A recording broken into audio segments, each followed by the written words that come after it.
কলিজার টুকরা ভাইয়েরা, এই যে আগামীতে 14 ফেব্রুয়ারি আসছে, এই 14 ফেব্রুয়ারির দিনে বক্সেট, কনসার্ট, ডিজে পার্টি, তরুণ আর তরুণীরা, যুবক আর যুবতীরা কিন্তু সকাল থেকে সন্ধ্যা পর্যন্ত খাবার দাবার বন্ধ করে দিয়া এই অপসংস্কৃতির সাথে তাদের গা ভাসিয়ে দিবে। এদিনে হাজার হাজার টাকা খরচ করবে এবং সম্মানিত অভিভাবকদেরকে বলছি, আপনার পকেটের টাকা নিয়ে যে আপনার সন্তান কোথায় খরচ করছে এ বিষয়ে দেখভাল করার মতো, খেয়াল খোঁজখবর রাখা, আপনার গুরুত্ব দেওয়ার মতো আপনাকে মানসিকতা তৈরি করতে হবে। এই যে গান বাজনা উপসংস্কৃতি জীবনে, পারিবারিক জীবনে, সামাজিক জীবনে, দেশে রাষ্ট্রে যেভাবে মহামারী আকার ধারণ করেছে, রাতের 10টা 12টা 1টা এমনকি ফজরের আজান পর্যন্ত, পরের দিনের 10টা 11টা পর্যন্ত দিনের বেলাও যে কনসার্ট চলে, গান বাজনা চলে, মাটি কেঁপে যায়।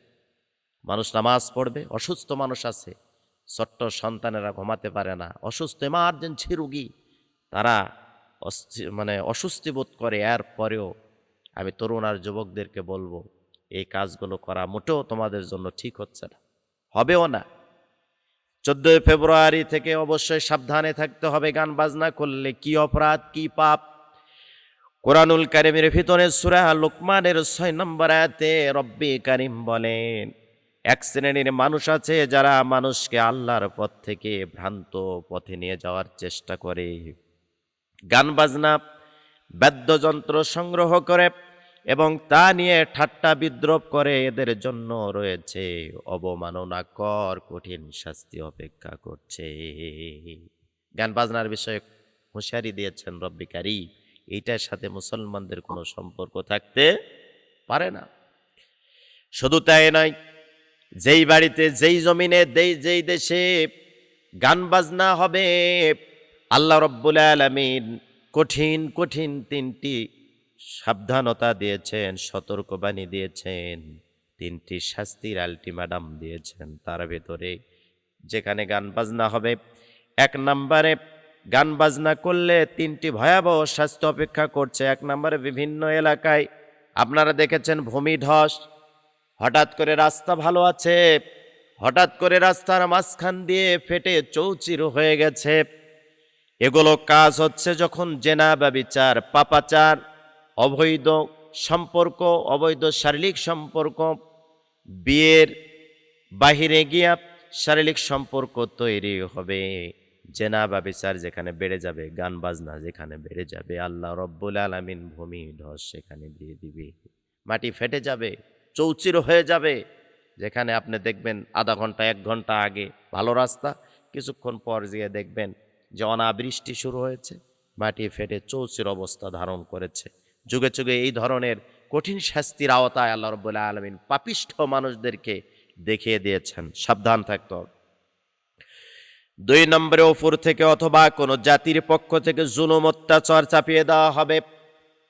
আপনি নামাজ পড়ছেন, তাহাজ্জুদ পড়ছেন, হজ করেছেন, যাকাত দিয়েছেন, প্রথম সারির, আপনি প্রথম কাতারের মুসল্লি হয়েছেন, আপনি জীবনের সমস্ত নেক আমল করছেন, কিন্তু ওই সমাজে নগ্নপনা, গান বাজনা, জেনা ব্যভিচার মহামারী আকার ধারণ করেছে। আপনি মসজিদে আসেন, তসবির দানা একটা একটা করে সুবহানাল্লাহ, আলহামদুলিল্লাহ, আল্লাহু আকবার বলে গুনছেন, বাইরে যাচ্ছেন আর আপনি চিন্তা করছেন যা হবার হোক, আমি নিজে বাঁচলেই জগৎটা বেঁচে যায়, আমি নিজে বাঁচলেই ভালো, আমি ভালো আছি তো, নামাজ পড়ছি, রোজা করছি, খাইতেছি, পড়তেছি, আমার তো কোনো ঝামেলা নাই।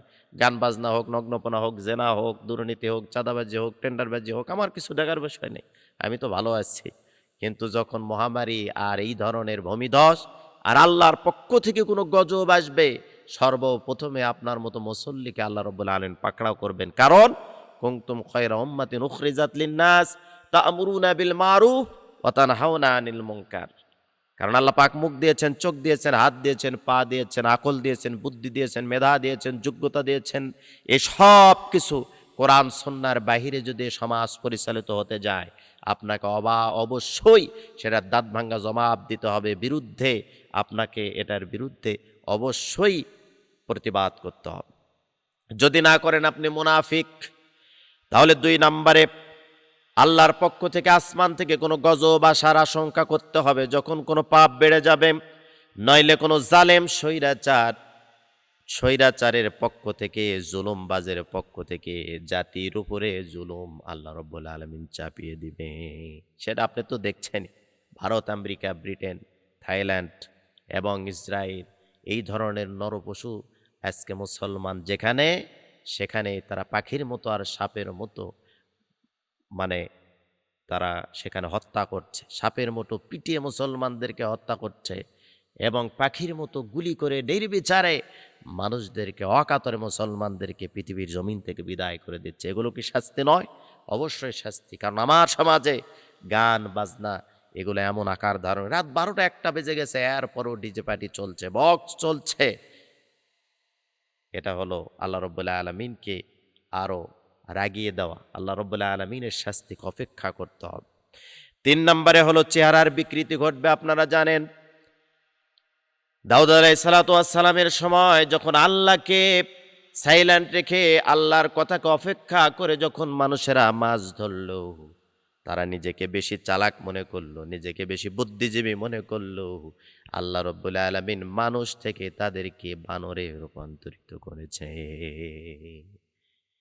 আজকেও ঠিক যদি এই ধরনের কোনো পাপাচার, অন্যায়, গান বাজনা, নগ্নপনা, জেনা, ব্যভিচার এই সমাজে চলে, আর আমরা যদি সেটা চোখ মুজে মুখ মুজে নীরবে সেটা সহ্য করি, আমরা যদি প্রতিবাদ করে না করি, তাহলে আমরা নীরবে যদি সাপোর্ট দিই, সেই সময়ের মতো এখনো আজকেও আমাদের উপরে এই ধরনের বড় ধরনের বিপদ আর বালা মুসিবত আসতে পারে। করোনা তো কি মুসিবত, তার চাইতে বড় মুসিবত আমাদের উপরে চাপতে পারে, আসতে পারে।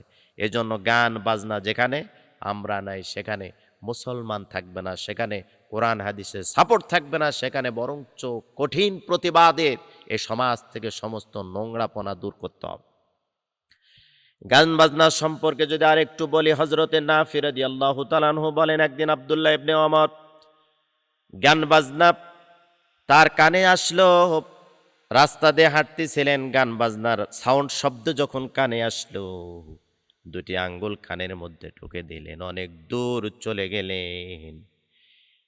অনেক দূর যাওয়ার পরে রাস্তা থেকে এক সাইডে যাওয়ার পরে হযরতে নাফি রাদিয়াল্লাহু তাআলা আনহু বলেন, আব্দুল্লাহ কানের ভিতরে নখ দিয়ে অনেক দূরে যাবার পরে আমাকে জিজ্ঞাসা করলো যে এখন কি কোনো কিছু শোনা যায় নাকি? আমি বললাম, না, কোনো কিছু তো শোনা যায় না। আব্দুল্লাহ কান থেকে নখটা বাহির করলেন, কার হাত ছড়ায় নিলেন আর বললেন, নাফি জিজ্ঞাসা করলেন, আব্দুল্লাহ এমনটা করলে কেন? আব্দুল্লাহ উল্টা প্রশ্নের উত্তরে জবাব দেয়, আমি নবী করিম সাল্লাল্লাহু আলাইহি সাল্লামের কাছ থেকে এটা দেখেছি যে গান বাজনা যেখানে হতো, নবী করিম সাল্লাল্লাহু আলাইহি সাল্লাম ওই জায়গা থেকে নিরাপদ দূরত্বে গিয়ে তার কানের আঙ্গুলিটা বাহির করত। যেখানে গান হবে, আল্লাহর গজব আর আযাব কখন কোন মুহূর্তে সেখানে আসবে এটা আল্লাহ পাক ছাড়া কেউ জানে না। যেখানে গান হবে, জেনাবা বিচার হবে, পাপাচার হবে, সেই জায়গা থেকে মুসলমানের অনেক দূরে থাকবে। কারণ ইতিপূর্বে যারা এই ধরনের কাজ করেছে, আল্লাহর পক্ষ থেকে সেই জায়গায় সরাসরি ডাইরেক্ট তাদের উপরে গজব আর আযাব এসেছে। এজন্য কোরআন সুন্নাহ যেটাকে সাপোর্ট করে না, বাংলাদেশের তৌহিদি জনতা মুসলমানদের সাথে সেটার কোনো সম্পর্ক থাকতে পারে না। আল্লাহ পাক আমাদের সকলকেই দিল মরা, সমাজ মরা, এদেশের আমাদের অন্তর মারা যায় যারা গান শোনে, রিজিকের সমস্যা হয়, যারা গান শোনে পাগলের মতো দেখবেন ঘুরবেন, যারা গান শোনে এদের মানসিক ভারসাম্যহীন, মানসিক শান্তি থাকে না, পরিবারের শান্তি থাকে না, ছেলে মেয়ের ভেতরে তাদের একটা সম্পর্ক ভালো থাকে না, স্ত্রী স্বামীর ভেতরে সম্পর্ক ভালো থাকে না। এজন্য গান বাজনা থেকে আমরা বাহির হয়ে কোরআন সুন্নাহর জীবনযাপন করতে চাই। মন ভালো না হইলে মিজানুর রহমান আজহারীর ওয়াজ শোনে, মন ভালো না হইলে আমির হামজা সাহেবের ওয়াজ শোনে, মন ভালো নয় হাফিজুর রহমানের ওয়াজ শোনেন। এই ধরনের সুরলিত কণ্ঠের কোরআন হাদিসের কথা শুনলে দিলটা আরও তাজা হবে, আর গান শুনলে দিল মারা যাবে। আল্লাহ পাক আমাদের সকলকেই এই নগ্নাপনা গান বাজনা থেকে যেন আমাদের নফসকে কন্ট্রোল করা তৌফিক দান করেন। সকলে বলছি আমিন।